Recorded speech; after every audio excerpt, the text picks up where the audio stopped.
Namaste. My name is Chetan Bhansali. I am the mother of Chetan Bhansali, who has been admitted here for last 4 days. He had a fracture in his arm, in his left arm. Two bones were fractured, which were operated by Dr. Ashish Singh over here. And the treatment was perfectly fine. We were very happy with the treatment, with the surrounding. Everything was good enough. Cleanliness is maintained over here. The whole day there are sweepers to clean the room, the washroom.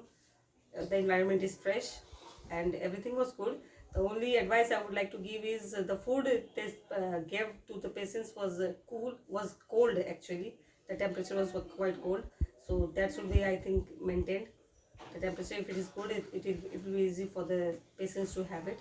Rest everything is okay from my side. I'll definitely advise other patients also to come here. Dr. Ashish is very friendly. The whole staff is friendly, cooperative, and I'll suggest everybody to come here. We are very happy with the treatment.